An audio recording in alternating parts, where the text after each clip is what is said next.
நம்ம கட்சியினுடைய 2வது ஆண்டு விழா, அதாவது 3rd இயரோட தொடக்க விழா இன்னைக்கு தமிழ்நாட்டில் ஒரு மிகப்பெரிய ஒரு கட்சியாக நம்ம வளர்ந்து இருக்கிறோம் அப்படின்னா அது உங்களால் தான். ப்ளஸ் நம்மளை நேசிக்கிற கோடிக்கணக்கான மக்களும் தான் அதுக்கு ஒரு மிக முக்கிய ஒரு காரணம். நீங்கள் தான் என்னுடைய ஒரு மிகப்பெரிய ஒரு பலம். உங்களை நம்பி தான் நானும் நம்ம கட்சியும் இருக்கிறோம். இதை நான் சொல்லி தான் உங்களுக்கு தெரியணும்னு அவசியம் இல்லை, இது உங்கள் எல்லாருக்குமே நல்லா தெரியும். அதனால் இன்றைக்கி உங்கள் எல்லாருக்கும், நம்ம கட்சியில் இருக்கிற தோழர்களுக்கும் தொண்டர்களுக்கும், இந்த கட்சியினுடைய ஒரு தலைமை தொண்டனான என்னுடைய வாழ்த்துக்களும் நன்றிகளும்.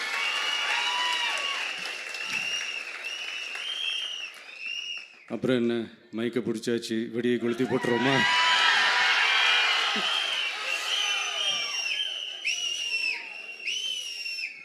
(1977) ஜூன் மாதம்னு நினைக்கிறேன். ஜூன் மாதத்தில் புரட்சி தலைவர் எம்ஜிஆர் அவர்கள் ரேடியோவில் ஒரு பேட்டி ஒன்று கொடுத்தாங்க. அதில் பேசும்போது சொன்னாங்க, பேரறிஞர் அண்ணா அவர்கள் இருந்த இடத்தில் இப்படிப்பட்டவர்களும் அமர்கின்ற ஒரு நிலைமை ஏற்பட்டுச்சேன்னு எண்ணி எண்ணி கண்ணீர் வடித்தேன். அன்னைக்கு அந்த கண்ணீரை துடைக்க ஆரம்பித்த இயக்கம் தான் அண்ணா திராவிட முன்னேற்ற கழகம்னு சொன்னார். அதே மாதிரி 2017 அப்புறம் 2021 அப்புறம் தமிழ்நாட்டுடைய நிலைமையை பற்றி யோசித்து பார்த்த நம்ம தமிழக மக்கள், காமராஜர் அவர்கள் இருந்த இடத்தில், அண்ணா அவர்கள் இருந்த இடத்தில், எம்ஜிஆர் அவர்கள் இருந்த இடத்தில் இப்படிப்பட்டவர்களும் அமர்கின்ற ஒரு நிலைமை ஏற்பட்டுச்சேன்னு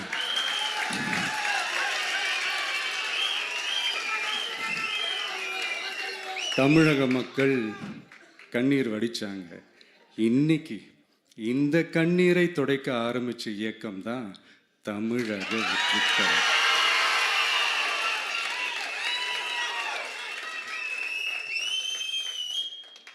இப்படியெல்லாம் நம்ம பேசுறதுனால கண்டிப்பாக சில பேர் கொந்தளிப்பாங்க. அது பற்றில நம்ம கவலைப்படக்கூடாது. ஏன்னா கொந்தளிக்கிறது தான் அவங்களுக்கு வேலையே. புரிஞ்சுங்களா அவங்களுக்கு?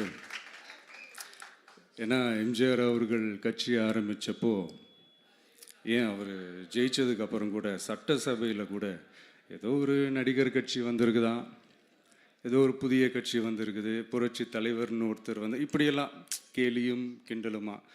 அதனால் யார் அரசியலுக்கு வந்தாலும் இப்படி கொந்தளிக்கிறது தான் அவங்களுடைய வேலையே. அப்படி தான் நாம் அரசியலுக்கு வந்ததுக்கப்புறம் கூட இந்த விஜய்க்கு என்ன அனுபவம் இருக்குது, எம்ஜிஆர் அவர்களுக்கு எவ்வளோ அனுபவம் இருக்குது தெரியுமா? 52லேருந்து 72 வரைக்கும் அந்த 20 இயர்ஸ் திமுகவில் இருந்த ஒரு அரசியல் அனுபவம் எவ்வளோ இருக்குது தெரியுமா? விஜய்க்கு என்ன பெரிய அனுபவம் இருக்குதுன்னு கேட்டால் அதே வாய் தான் அன்னைக்கு எம்ஜிஆர் அவர்களை பார்த்து, அன்னைக்கு எம்ஜிஆர் அவர்களை பார்த்து, அரசியல் அரிச்சுவடி தெரியாதவர், கவர்ச்சியை மட்டுமே நம்பி இருக்கிறவர், அட்டக்கத்தி, வாய் விளம்பர வள்ளல், இவருக்கு கேள்வி மட்டும்தான் கேட்க தெரியும், பதில் சொல்ல தெரியாது, நிருபர்களை சந்திக்க மாட்டார், டெல்லியை வகச்சிக்க மாட்டார், மேலே இருந்து அவருக்கு அவ்வளோ ப்ரெஷர் இருக்குது, அப்படி இப்படின்னு சொன்னதும் அதே வாய் தான். அதனால் எம்ஜிஆர் அவர்களை மட்டும் இல்லை, அவருடைய தொண்டர்களை கூட விட்டு வைக்கலை. அது என்னது, இந்த பளபளப்பு ஜொலி ஜொலிப்பை பார்த்தா பல்லிழிப்பவங்க, இப்படியெல்லாம் கிண்டலும் கேலியுமா, இதையெல்லாம் மக்கள் ஒரு மாதிரி சைலண்ட்டாக வாட்ச் பண்ணிக்கிட்டு என்ன பண்ணாங்கன்றது உங்களுக்கே நல்லா தெரியும்.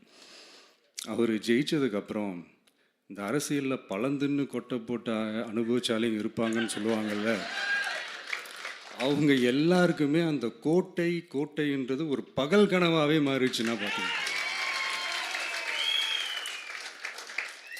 77 மாதிரியே இப்போவும் அந்த பழைய தேஞ்சி போன, துருபிடிச்சி போன, நஞ்சு போன அதே அந்த பழைய வெப்பனையும் இப்போவும் கையில் எடுக்கிறாங்க. அதனால் மை டியர் ஜென்டில்மேன், டெக்னாலஜிலாம் வளர்ந்து வேற எங்கேயோ போயிட்டுருக்கு.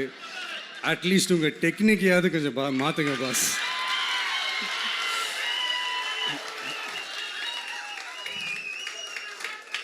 காமராஜர் அவர்களையும் விட்டு வைக்கல. அவருக்கு இலக்கியம்னா என்ன தெரியும்? அவர் மாபெரும் புலவர், அந்த புலவர் இந்த புலவர்னு அவரை பற்றியும் கிண்டலும் கேலியுமா. அதான் முன்னாடியே சொன்ன மாதிரி யார் எதிர்த்து நின்னாலும் அவங்கள கொந்தளிக்கிறது தான் அவங்களுடைய வேலையே. ஸோ இப்படி அவங்க பண்ணுற தப்பெல்லாம் நம்ம எடுத்து சொன்னால், அவங்க பண்ணுற அட்ராசிட்டியை பற்றி நம்ம எடுத்து சொன்னால், அவங்க பண்ணுற அந்த ஊழலை பற்றி தான் நம்ம எடுத்து சொன்னோம். முக்கியமாக நாம் அதை எடுத்து சொன்னால் 50 வருஷத்துக்கு முன்னாடி இருக்கிற அதே தகர டப்பாவை எடுத்து உருட்ட ஆரம்பிச்சிருவாங்க.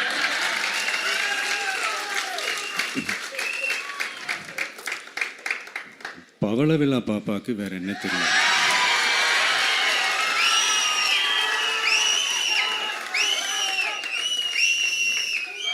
பழைய டப்பாவை உருட்டதானே தெரியும்.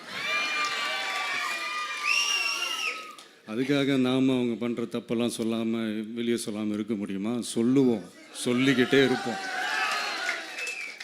நம்மளை தவிர யார் அவங்கள ஏற்று நின்று கேள்வி கேட்கறது? யாருக்கு அந்த தில் இருக்குது?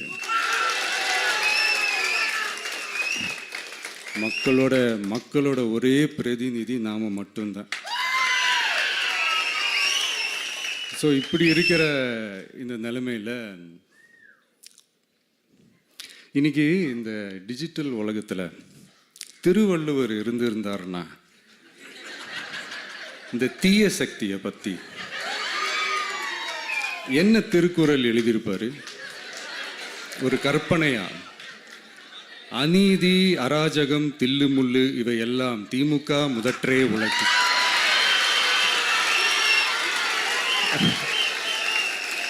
ஒரு கற்பனையா?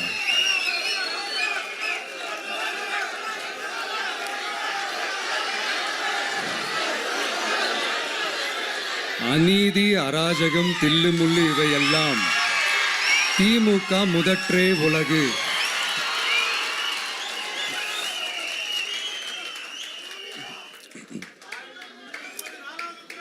அடுத்து இந்த என்னப்பா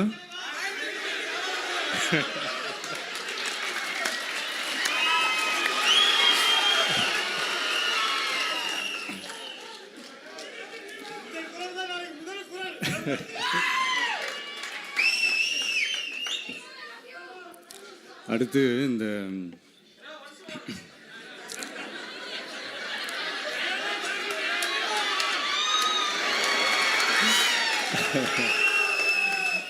சொல்லிட்டேன், 2 வாட்டி சொல்லிட்டேன்.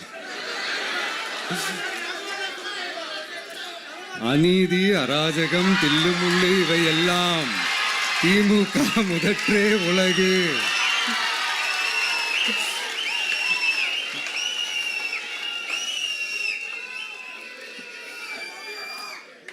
அடுத்து இந்த மும்முனை போட்டி, 4 முனை போட்டி அப்படிலாம் சொல்கிறாங்களே, சரி அவங்கள பொறுத்த வரைக்கும் அப்படியே இருக்கட்டும். அதில் மாபெரும் மக்கள் சக்தியாக நம்ம அணி ஒரு பக்கம், அடுத்து திமுக தலைமையில் மற்ற கூட்டணி கட்சிகள் ஒரு பக்கம், அடுத்து பாஜக தலைமையில் மற்றும் பலர்.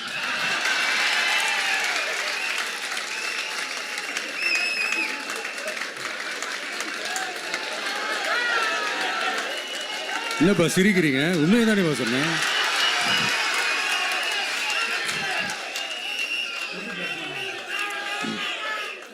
ஸோ இப்படி எத்தனை சக்திகள் எத்தனை பேர் வந்தாலும் திமுகவை வீழ்த்துறதுக்கு மாபெரும் மக்கள் சக்தியான நம்மளால் மட்டும்தான் முடியும். நம்ம டிவிகேவால் மட்டும்தான் முடியும். ஸோ இப்படி இருக்கிற இந்த நிலைமையில் ஏய் விஜய் வீட்டு விட்டு வெளியே வா, ஏய் விஜய் வீட்டு விட்டு வெளியே வா, இப்படியெல்லாம் கேட்கும்போது எனக்கு எப்படி அது தோணுதுன்னா, ஐயோ இவங்க ஒவ்வொரு வீட்டில் இருக்கிற ஒவ்வொரு விஜயும் இவங்க கூப்பிடுற மாதிரியே எனக்கு தோணுது. அப்படிதான் எனக்கு தோணுது. அதனால பொறுங்க பாஸ், வருவாங்க. முறையாக வருவாங்க. ஓட்டு போடுற அன்னைக்கு ஓட்டர் ஐடியை கையில் எடுத்துக்கிட்டு ஒவ்வொரு வீட்டில் இருக்கிற ஒவ்வொரு விஜயும்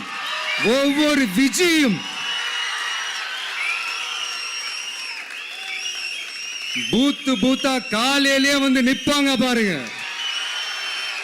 அன்னைக்கு தெரியும் பாருங்க, ஏண்டா இந்த விஜய கூப்பிட்டோம்னு.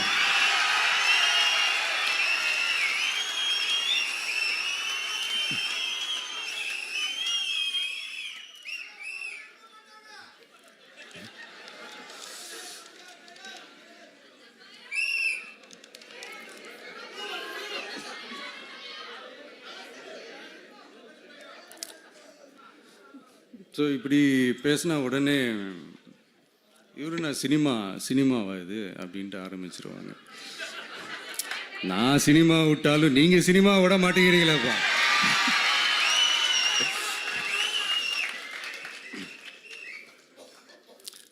அப்புறம் இன்னொரு ரீசெண்டாக அந்த ஒரு விஷயம் போயிட்டுருக்குல்ல, இந்த கருத்து கணிப்பு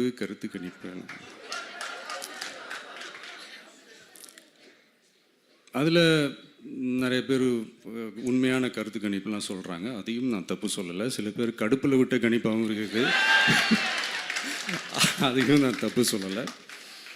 இந்த கடுப்பில் விட்ட கணிப்பாளர்களுக்கு நான் சொல்லிக்கிறது என்னென்னா, ஒவ்வொரு ஊராக தெருவாக வீடாக போய் நீங்கள் அந்த கருத்து கணிப்பு எடுத்து பாருங்கள். ஒவ்வொரு வீட்லேயும் டிவிக்கு இருக்கிறத நீங்கள் பார்ப்பீங்க.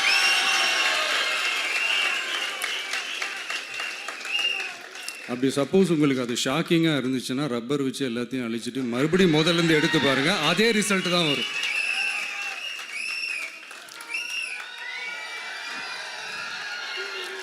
இது என்னப்பா லாஜிக்கு, அது எப்படி எல்லார் வீட்லேயும் டிவிக்கு இருக்கும் அப்படின்னு நீங்கள் கேட்டிங்கன்னா, ஒரு சின்ன சாம்பிளுக்கு ஒரு சின்ன டெஸ்ட் ஒன்று பண்ணி பாருங்களேன்.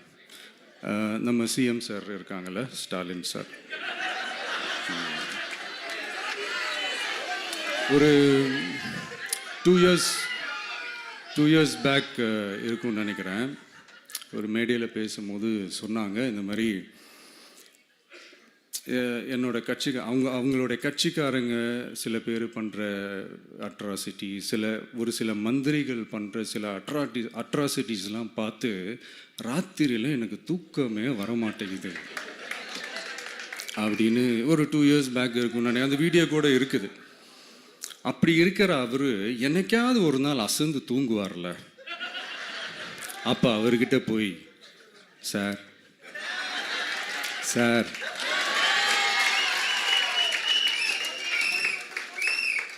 எந்த சின்னத்துக்கு சார் ஓட்டு போடுவீங்க அப்படின்னு கேட்டு பாருங்க.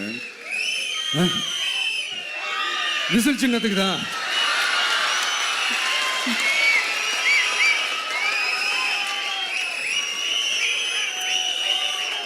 தூக்கத்தில் இப்படி டப்புன்னு எழுப்பி கேட்டால் டப்புன்னு உண்மையை போட்டு உடைச்சிருவாங்க. அதுக்கு சொன்ன அப்படி இருக்கிற இந்த நிலைமையில் டிவிக்கே வந்து சிட்டியில் தான் இருக்குது, டவுனில் தான் இருக்குது, வில்லேஜ் சைட்லலாம் இல்லை அப்படின்னு சொல்கிறவங்களுக்கு இந்த மாதிரி சில டெஸ்டெல்லாம் பண்ணி பாருங்கள், தெரியும்.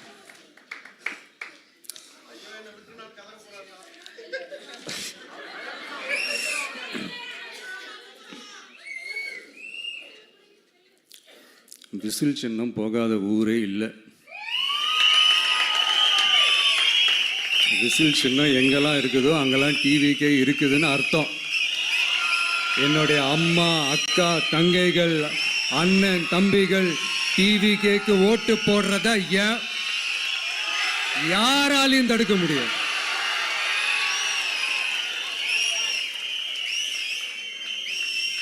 ரத்த சொந்தமா நம்மளை நினைக்கிற நம்மளோட வகையராக்களை எந்த கட்சியாலையும் எவ்வளவு விலை கொடுத்தாலும் வாங்கவே முடியாது.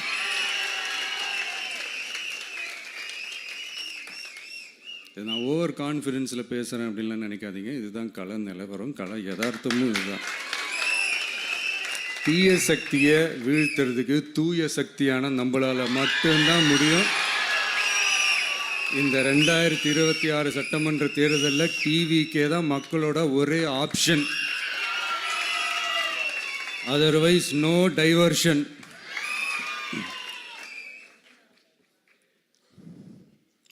இந்த டப்பா இன்ஜின்,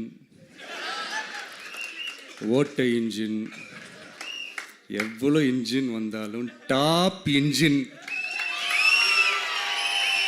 நம்ம டிவிக்கே தான்ன்றது மக்கள் ஆல்ரெடி முடிவு பண்ணிட்டாங்க. அதனால் நம்மளுடைய தோழர்கள் அதை மனசில் நல்லா ஏற்றிக்கிட்டு இன்னும் ஷார்ப்பாக ஒர்க் பண்ணுங்கள். நான் ஏற்கனவே சொன்ன மாதிரி ஒன்றியம், நகரம், பேரூர், பகுதி, கிளை எல்லா இடத்துலையும் அந்த பூத்தாக அந்த நம்மளுடைய வேட்பாளர்களுக்கு ஒற்றுமையாக இருந்து வேலை செய்யுங்க. நமக்கு மாபெரும் கூட்டணியான மாபெரும் மக்கள் சக்தியான குடும்பமாக நம்மளோட இருக்கிறாங்க. இன்னொன்று அன்றைக்கி நான் சொன்ன மாதிரி நம்மளுடைய விசில் சின்னத்துக்கு ஓட்டு போட வைக்கிறது மட்டும்தான் உங்களுடைய வேலை. மற்றதெல்லாம் மக்களோட சேர்ந்து நான் பார்த்துக்கிறேன்.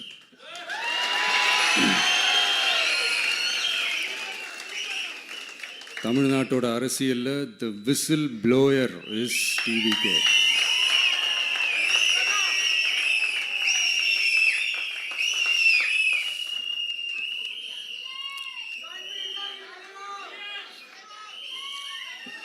நம்ம மக்கள் இந்த விசில்ல ஊதுல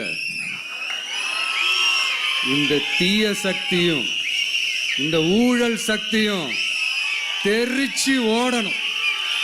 எப்படி தெரிச்சு ஓடணும்? அன்னைக்கு சென்ட் ஜார்ஜ் கோட்டையில் டிவிக்கு ஆளும் கட்சியா எழும்.